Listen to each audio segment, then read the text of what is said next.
So finally you guys made it.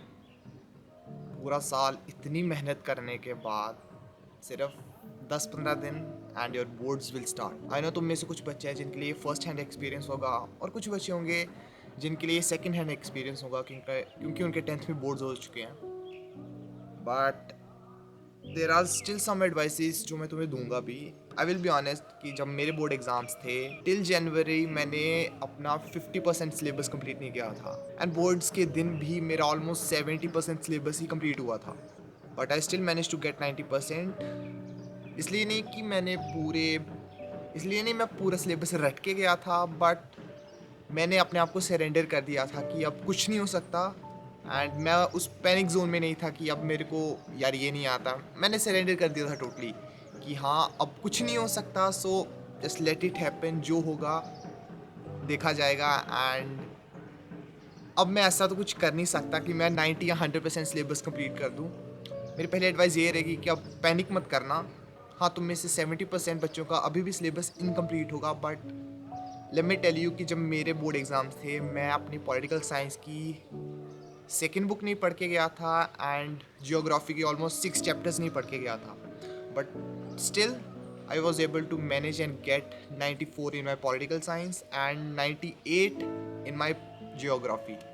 क्योंकि it does not matter कि तुमने क्या लिखा है, बट कैसे प्रेजेंट किया है वो इम्पॉर्टेंट है। अच्छे से फ्लो चार्ट्स बनाओ एंड अच्छे से हेडलाइंस, अंडरलाइंस या सब बुलेट पॉइंट्स को प्रेजेंट करो। बिकॉज मुझे आज भी याद है मेरे जियोग्राफी के एग्ज़ाम में मेरा एक क्वेश्चन था right about Indian national highways and मैंने टोटली उसके 5 पॉइंट लिखे थे that it is longest it is one of the longest network, it has north south corridor, it has north west east corridor and last में मैंने point लिखा था कि it has the total distance of this. क्योंकि वो number मेरे को आज भी याद नहीं है, क्योंकि स्टिल मैंने वो नंबर भी अपने दोस्त से पूछ के लिखा था एंड सिंपली 5 लाइन्स लिखी थी। बट मैंने उनको अंडरलाइन किया था, उनको अच्छे से बोल्डली पेन को थोड़ा दबा के लिखा and it turned out to be just कि जो एग्जामिनर होगा, जो आंसर चेक कर रहा होगा, वो सिर्फ वहीं पे देखेगा okay largest network done, first point north south corridor done, east west corridor done, largest network done, the total distance done. And 5 number के 5 नंबर 5 वर्ड्स को देखे यू विल गेट। एंड यहाँ पे मुझे अपने एक जियोग्राफी के टीचर गुलशन सर की लाइन याद आती है, write less but write correct. क्योंकि इट डज नॉट मैटर कि तुमने कितना लिखा है, बट क्या लिखा है it's little bit important, but कैसे प्रेजेंट किया है that is the first thing and the foremost most important thing तुम्हारे एग्जाम्स के लिए। सो मेरी सेकेंड एडवाइस ये रहेगी कि प्लीज़ अपना पेपर अच्छे से करके आना और कोई क्वेश्चन मत छोड़ना। तुम्हारे सभी टीचर्स ने भी ये एडवाइस किया होगा, don't leave any question empty and present अच्छे से करना। फैक्ट्स गलत लिख के आ रहे हो बट अप्रॉक्सीमेटली तो पता ही होगा थोड़ा बहुत कि हाँ इतना हो सकता है, सो उतना लिख दो। एंड थर्ड एडवाइस थोड़ी सी सिली होगी, but I will be honest it does not matter. Well मैं क्यों कह रहा हूँ ये चीज़, क्योंकि मैंने इस चीज़ को फेस किया है।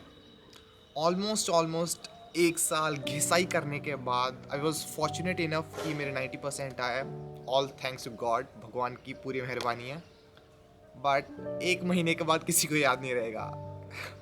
अगेन तुम कॉलेज में जाओगे, अगेन तुम्हारे फ्रेंड्स, फैमिली, रिलेटिव सभी ये कहेंगे पढ़ ले अभी कॉलेज है, अच्छे से नंबर आ जाएंगे, अच्छे से ग्रेजुएशन हो जाएगी, अच्छी नौकरी मिल जाएगी।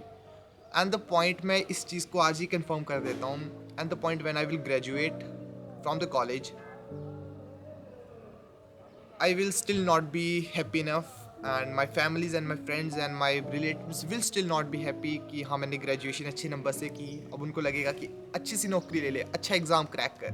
अब तो तुम्हारे बोर्ड के एग्ज़ाम भी इतने ज़्यादा मैटर नहीं करते क्योंकि CUET आ चुका है। सो अभी घिसाई फिर से करो एंड उसके बाद फिर से तुम्हें अपने CUET के लिए MCQ बेस्ड क्वेश्चंस लगाने पड़ेंगे। एंड बिलीव मी, ठीक है तुम्हारे पास एक एविडेंस रहेगा कि हाँ मैंने मेहनत की है, I am a good worker and I can do what I am suppose to do.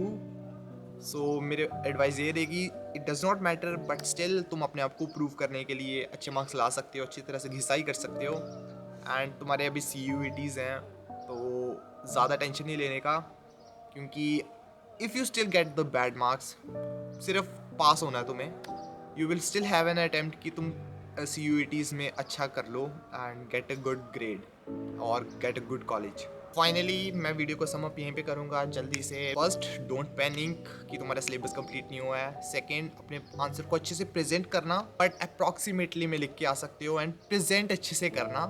In the end it does not matter कि तुम्हारे कितने मार्क्स आ रहे हैं, क्योंकि एक महीने बाद किसी को याद नहीं रहेगा तुम्हारे अलावा। And present your paper correctly. मैं एक फ़ोटो डाल दूंगा यहाँ पे जो कि अच्छे से दिखा रहा होगा कि कैसे 3 लाइनों, 6 नंबर का क्वेश्चन या 5 नंबर का क्वेश्चन तुम 3 लाइनों में कैसे निपटा सकते हो। राइट हेयर एंड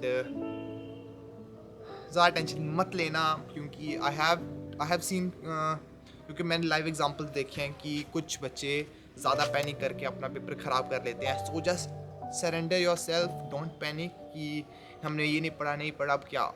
10 दिन में तुम 40% सिलेबस तो कंप्लीट नहीं कर सकते। सो मेन टॉपिक करके यू कैन गो एंड हाँ, ये बैक बेंचर एडवाइस लग सकती है, but this work for me and hopefully तुम्हारे लिए भी काम करेगी। So with that said, don't panic and score decent marks जो आपके अप्रोच से अच्छे रहें and grow together. Bye.